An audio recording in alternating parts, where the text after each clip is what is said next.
토론 이야기 먼저 해보시죠. 지금 이번 주에 아마 2차 토론이 있을 것 같은데 지난 1차 방송 간단히 좀 평가하고 들어가도록 하겠습니다. 먼저 윤특보님 먼저. 1차 토론이 이제 사자여가지고 시간이 좀 많이 모자랐고 대신 관심도는 굉장히 높았습니다. 그동안 이 대선이 정책 선거 위주의 선거가 되지 않고 순 네거티브와 개인적인 비리 관련한 얘기들만 집중됐었기 때문에 정작 어떤 후보를 뽑아야 할 만한 기준점을 제시하지 않았다. 그런 차원에서 국민적 관심도가 높았다고 보고 그럼 이제 누가 잘했냐, 누구한테 유리한 토론이었느냐 이 얘기인데 제가 볼 때는 비슷비슷하고요. 굳이 평가를 하자면 윤석열 후보는 완전히 이제 대선 본선 처음인데 절대로 못한 토론은 아니었다고 생각을 하고 대장동 관련해서 하나 제가 조금 놀란 것은 이재명 후보가 왜 자기 입장을 제대로 밝히지 못했을까 이 정도만 제가 평가하겠습니다. 김성현 대변인 어떻게 보셨습니까? 이재명 후보는 하여튼 지금까지 토론 중에선 가장 점잖게 잘 대응하셨다라는 점에서 좀 칭찬을 해드리고 싶고 근데 그가 갖고 있는 경제나 비전에 대한 식견에 대해서 이야기할 수 있는 기회가 좀 적었다는 것이 조금 아쉬움으로 있고요. 윤석열 후보는 전반적으로 능수능란하게 잘 하셔서 큰 뭐가 어떤 대거가 없었다고 생각합니다. 안철수 후보는 국민들한테 전하는 말씀이 없었다는 점이 좀 대단히 아쉬웠고요. 심상정 후보가 지금 4번째 나오시는 분이라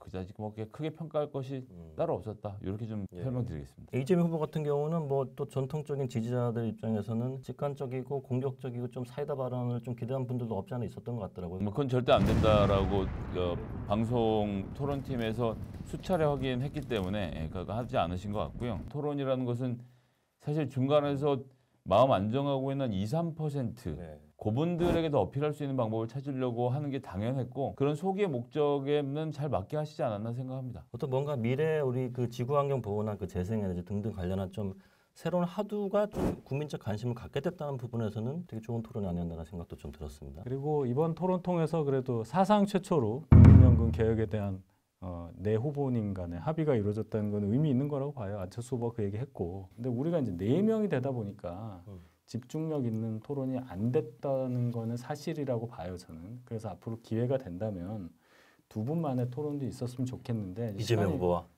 점점점 가니까 그 부분이 좀 아쉽게 생각을 합니다. 사실 이제 그렇게 치면 저는 그런 제안도 드리고 싶은데 한국 시리즈형으로 토론을 리그전으로 한번 해야 된다. 그렇게 해서 지금 심상정, 안철수, 이재명, 윤석열 이렇게 4분이 계시니까 서로 경우의 수를 따지면 딱 6번이에요. 하루 저녁에 한 번씩 하면 일주일이면 끝날 프로젝트인데 다 같이 양자 토론하자라고 하면 윤석열 후보가 거절 굉장히 어려우실 상황이 만들어지지 않을까. 리그전을 하자는 거예요? 네 팀이 리그전으로. 그럼 한국 시리즈 한국 시리즈 형식은 아니죠. 그래서 동부장도 없어요. 그런 거 못해요. 어떻게 그런 거를 해? 이재명 후보 측에서 이 겨울에 무슨 한국 시리즈를 해? 날짜하고 시간만큼은 윤석열 후보가 원하시는 대로 원하시는 시간과 장소 이런 건 좀 맞춰드리고 하면 될 것 같은데. 원래 오늘 8일이죠. 오늘 토론을 이제 하자라는 그 전에 이야기도 있었고 조금 지난 얘기긴 한데 윤석열 후보 쪽에서 지금 토론 주체 좀 문제 제기를 하셨죠. 해서 어쨌든 미루게 됐는데 이 부분 좀 명분을 좀 말씀해 줄 수 있을까요? 토론하기 위한 협상팀에 참여했던 분 말씀을 들어보면 한국기자협회가 지금으로서는 편향돼 있는 단체라고 볼 수밖에 없다. 이유는 지난 총선 때 지금 여당의 비례위성정당이었던 더불어시민당의 비례대표 후보를 추천을 했었고 JTBC가 이거를 주관을 해서 방송을 내보내는데 그 방송사도 소위 말해서 중립성을 담보하기가 좀 어렵다. 저희 입장에서는. 그래서 중립적이라고 믿을 수 있을 만한 요소가 첨가된 상태에서 참여하는 게 낫겠다고 생각을 했던 거예요. 그래서 8일 오늘 있을 예정이었던 토론에 대해서는 저희가 그런 이유로 반대 의사를 표시했었습니다. 토론 주체와 방송사가 조금 편향적일 수 있다. 중립성이 좀 훼손될 수 있는 여지가 있다. 그래서 이제 반대를 하셨다고 하는데 어떻게 보십니까? 저는 이게 정말 위험한 생각이라고 생각합니다. 이게 국민의힘의 생각이라고 하면 큰일 날 일인 거죠. 한국기자협회가 좌파다. 한국기자협회에 있는 기자들 중에 조선일보도 들어있고 중앙일보도 들어있는데 기자협회가 좌파라고 하면 아마 못 견딜 기자들이 엄청 많을 겁니다. 그런 단체가 특정 당의 비례대표 의원을 후보로 추천을 했다는 거예요. 이거는 좀 좌우를 따진 게 아니라 우파든 좌파든 어느 정당이든 추천이 들어오면 추천을 행하는 건데 그걸 하나 갖고 좌파라고 낙인 찍는 자체가 제가 문제라고 하는 게 윤석열 후보가 대통령이 한국기자협회 좌파 쟤네들은 다 빼고 해. 이렇게 하겠다는 거 아닙니까 지금? 벌써부터 오버하시면 안 되는데. 아니 그게 아니라 그 사실은 그렇죠. 그래서 게다가 JTBC가 어제도 그래 자기들 팩트 체크했던데 윤석열 후보 관련된 검증 보도가 70건, 이재명 후보 관련돼서 70건, 양쪽이 똑같이 했는데 지금 그런 JTBC를 좌파라고 하면 지금 국민의힘 기준으로 아마 TV조선 정도가 딱 중도 언론사로 보시는 것 같습니다. 근데 제일 중요한 건 기자협회예요. 기자협회에서 만약에 저희 당의 비례대표 후보를 추천을 했고 그분이 현역으로 만약 활동하고 있다고 칩시다. 그렇게 해서 주관을 하겠다고 하면은 민주당에서는 뭐라고 또 할 거예요? 똑같은 아니, 그러니까 얘기를 할수 있는 양당에서 거예요. 기자협회에다가 요청을 할 수 있는 거고 민주당에서 요청하는 건 기자협회는 수동적으로 받아준 거야. 이 사람 국회의원 시켜달라고 결국 됐어요. 부탁을 한 게 아니라.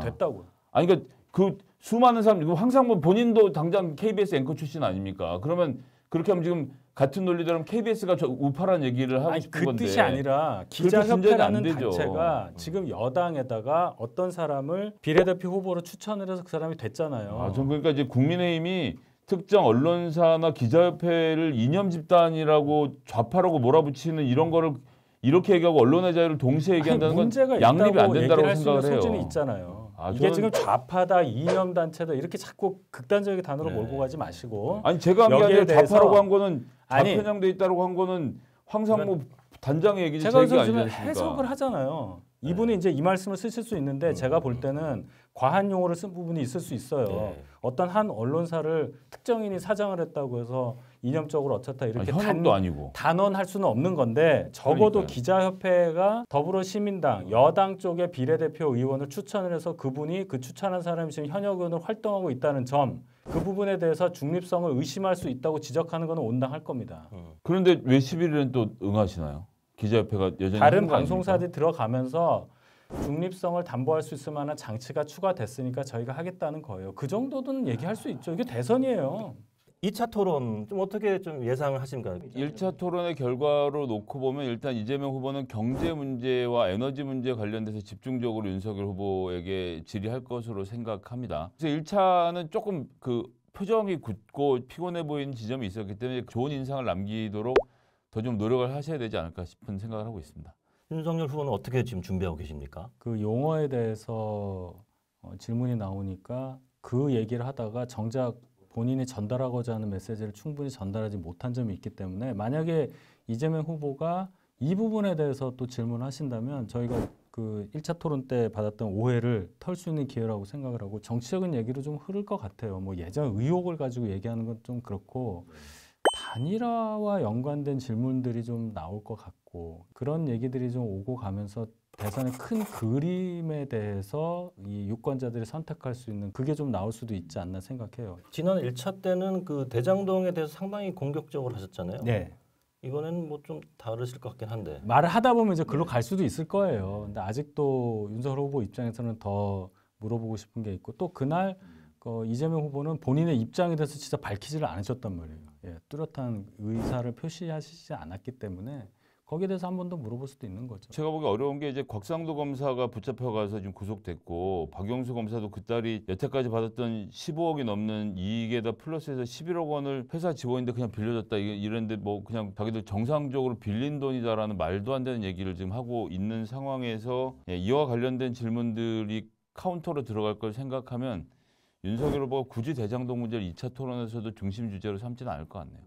또 대장동을 들고 나오면 이재명 후보가 돈이 어디로 갔는지 보시죠라고 하면 또 전 이 논박이 똑같이 흘러갈 거기 때문에 굳이 윤석열 후보가 이 주제를 중심으로는 하기 어렵지 않겠냐 이런 생각하는 거죠. 아니 검찰이 수사 안 하는 이유를 우리 쪽에 유리하게 해석하는 아주 신박한 해석을 들었습니다. 아니 우리 쪽이 아니라 검사들끼리. 아니 지금 검찰총장이 누구예요? 그렇죠. 김호수 씨가 검찰총장 하고 있죠. 예. 그러니까 그 박은정도 검사들끼리 있고. 다. 그 그런 검사들끼리 검찰이잖아요. 다. 네. 김태훈도 있고. 그러니까 그런 이제 검찰이잖아요. 그 문재인 정부가 문제가 있는 겁니다. 왜 수사를 안 하냐? 아니, 그러니까 그 문재인 정부가 예. 분명 잘못하고 있는 예, 겁니다. 잘못하고 있는 정부에 대해서 또 정권을 연장해달라고 지금 선거운동 하고 있는 거 아니에요, 그 당이?